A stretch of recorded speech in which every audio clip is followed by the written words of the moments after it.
Class में first आने का बेस्ट उपाय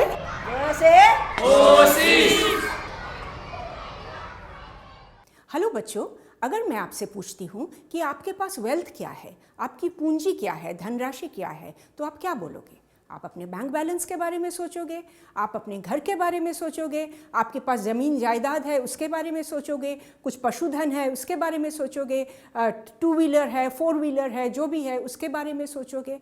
पर बच्चों, एक चीज़ ज़रूर याद रखना, सबसे बड़ा धन, सबसे बड़ी पूंजी आपके पास जो है वो है आपकी फैमिली, यानी कि मानव पूंजी। क्योंकि ये जो सारा बाकी धन दौलत है ना, ये मानव पूंजी ही बनाती है, मानव पूंजी इसको इकट्ठा करती है और मानव पूंजी ही इसको आगे ले जाती है। बिल्कुल यही बात एक देश के लिए भी है। देश का जो ह्यूमन कैपिटल है उसी पे डिपेंड करता है कि ये देश कहाँ जाने वाला है। क्योंकि देश के जो प्राकृतिक संसाधन हैं, जो बाकी चीज़ें हैं, इनको तो ये ह्यूमन कैपिटल अपनी विद्या से, अपनी बुद्धि से, अपने डिसीजन से, अपने विवेक से इनको आगे ले जाते हैं और इनके विकास करते हैं। फिजिकल वेल्थ और ह्यूमन वेल्थ, ह्यूमन कैपिटल में एक फ़र्क बहुत है।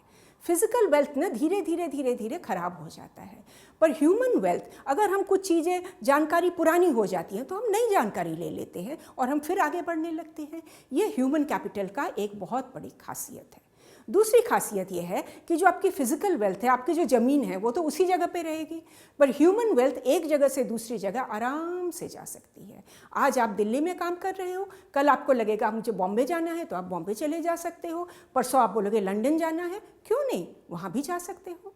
हमारे देश में हम लोगों ने एक सपना देखा है, 2025 में हम एक 5 ट्रिलियन US$ इकोनॉमी बनेंगे। 5 ट्रिलियन का मतलब 5 लाख करोड़ रुपए हमारी इकोनॉमी होगी। इससे क्या होगा, हम विश्व में तीसरे इकोनॉमिकली एडवांस देश बन जाएंगे। सबसे पहले USA, फिर चाइना, फिर हम। एक अच्छा सपना है ना, पर ये तो एक सपना है। आज की तारीख में हमारी इकोनॉमी है कुछ 3-3.5 लाख करोड़ के पास, अब हमें बढ़ के 5 लाख करोड़ तक जाना है। इसके लिए क्या क्या ज़रूरत है?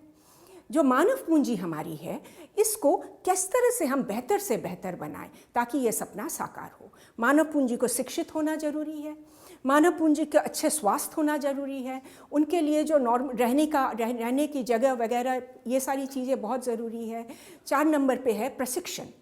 सिर्फ डिग्री से नहीं चलेगा, स्किल डेवलपमेंट भी करना पड़ेगा। और है ट्रांसपोर्टेशन, एक जगह से दूसरी जगह जाने की परिवहन व्यवस्था, संचार व्यवस्था, ताकि सब जानकारी उन्हें फटाफट मिलती रहे। और है प्रवास सक्षम होना चाहिए, वो माइग्रेशन के लायक होने चाहिए। तो ये सारी चीज़ें हमारे देश में कैसे बनेगी? शुरू करते हैं शिक्षा से। ये तो आप जानते ही हो, चाहे पंचायती राज व्यवस्था हो, चाहे राज्य सरकार हो या केंद्र सरकार हो, सभी ने शिक्षा पे नज़र रखी हुई है। प्राइमरी स्कूल से लेकर secondary school, senior secondary school, colleges, universities, तरह तरह के टेक्निकल इंस्टीट्यूट्स, ये सारी जो बनी हुई है ये हमारी शिक्षा व्यवस्था के लिए, और हमें और भी बनाने हैं और हमें आगे बढ़ाने हैं। आज की तारीख में भी आप क्या जानते हो कि भारत में 27% लोग इलिटरेट हैं, साक्षर नहीं है। साक्षर का अर्थ है कि उन्हें सिंपल रीडिंग, सिंपल राइटिंग और सिंपल अरिथमेटिक ये आना चाहिए। और ये 27% लोग जिनको नहीं आता है, इसमें से 59% तो विमेन है।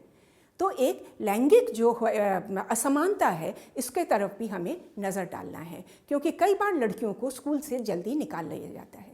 इसलिए सरकार ने स्टार्ट किया है बेटी बचाओ बेटी पढ़ाओ अभियान।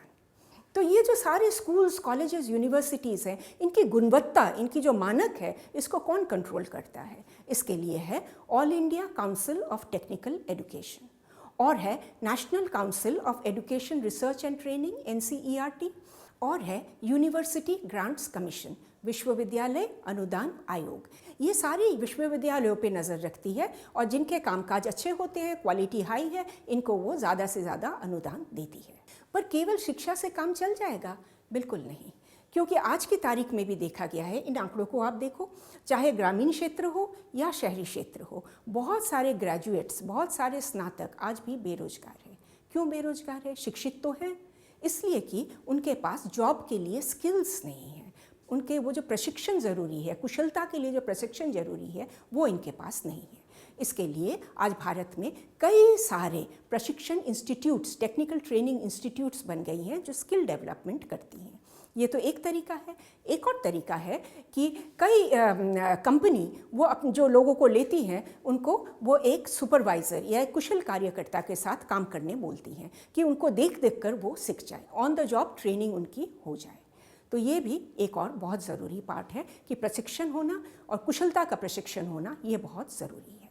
तीसरे नंबर पर जो हम देखेंगे, और ये बहुत बहुत इम्पॉर्टेंट मुद्दा है, हेल्थ।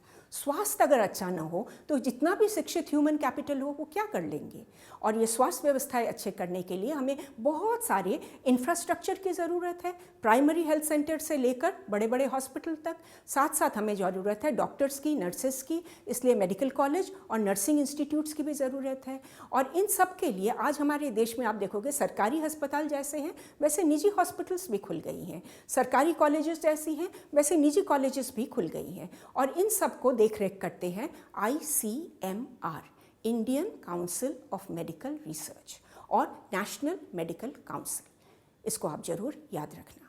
एक देश शिक्षा को कितनी सीरियसली ले रही है इसके लिए कुछ आंकड़े होते हैं। नंबर 1 कि देश का जो GDP है उसका कितना परसेंटेज वो शिक्षा पे दे रही है। दूसरा आंकड़ा है कि देश का जो एनुअल बजट बनता है, एक साल में वो कितना खर्चा करेंगे, उसका कितना हिस्सा शिक्षा पे देती है। कई कमिटीज़ बैठी हुई हैं जिन्होंने इनका रिकमेंडेशन दिया है कि हमारे GDP का एटलीस्ट 6% शिक्षा पे देनी चाहिए, पर आज के तारीख में भी हम केवल 4% दे रहे हैं। तो यहाँ एक उन्नति की ज़रूरत है। अब तक हमने देखा कि लोग शिक्षित हो गए, लोग स्वस्थ हैं और उनके साथ साथ उनके पास कुशलता का प्रशिक्षण भी है। अब क्या होगा?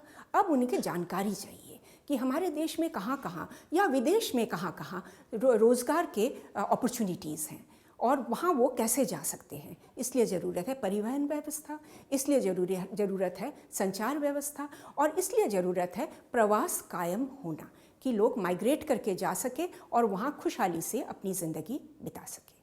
मैंने तो आपको 2025 का सपना बताया था कि हम एक $5 ट्रिलियन इकोनॉमी बनेंगे, 5 लाख करोड़ की इकोनॉमी बनेंगे और विश्व में 3 नंबर पे आएंगे। एक और सपना है कि हम 2030 में हम एक 46 लाख करोड़ की इकोनॉमी बनेंगे। तो ये जो एक गैप है 5 लाख करोड़ से 46 लाख करोड़, और वो भी 5 साल के अंदर, इतना बड़ा जंप कैसे होगा? ये होगा मानव पूंजी द्वारा। तब हमारी मानव पूंजी नए नए दिशाओं में, नए नए क्षेत्र में काम करेगी। For example artificial intelligence, for example robotics, for example space science, for example nano science, for example non conventional energy. ये जो नए नए क्षेत्र खुल रहे हैं वहाँ हमारे मानव पूंजी काम करेगी और देश को तरक्की के अलग अलग सोपान पर ले जाएगी। तो बच्चों, अब तक तो आप समझ ही गए होंगे कि एक देश अपनी मानव पूंजी, अपनी ह्यूमन कैपिटल को क्यों अच्छा से अच्छा बनानी चाहती है। क्योंकि जितनी अच्छी हमारी मानव पूंजी होगी उतना हमारा विकास होगा। अच्छी मानव पूंजी का मतलब जितने शिक्षित और स्वस्थ लोग होते हैं वो जल्दी से जल्दी नई टेक्नोलॉजी, नई नई चीज़ों को अपना लेते हैं और जल्दी से जल्दी वो आगे बढ़ने की कोशिश करते हैं। एक पीढ़ी अगर ह्यूमन कैपिटल बहुत अच्छी है तो अगली पीढ़ी भी उससे भी अच्छी होती है और अगली पीढ़ी उससे भी अच्छी होती है, और यही तो कोई भी देश चाहता है। That is why it is so important for our country कि हम अपनी ह्यूमन कैपिटल को अच्छे से अच्छी तरीके से डेवलप करें। ये रहा आपका सारांश, और आप इस चैप्टर को एक बार वीडियो देख लो, फिर चैप्टर को एक बार पढ़ लेना और फिर एक और बार वीडियो देख लो, पूरा क्लियर हो जाएगा। और फिर आप अपने शब्दों में, कुछ भी क्वेश्चन आ जाए, आप अपने शब्दों में सुंदर से सुंदर आंसर लिख सकोगे। ढेर सारे नंबर जरूर लाना, और आप हमारे सब्सक्राइबर बने हो ना?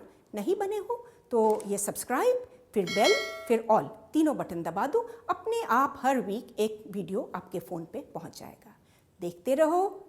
क से कोशिश।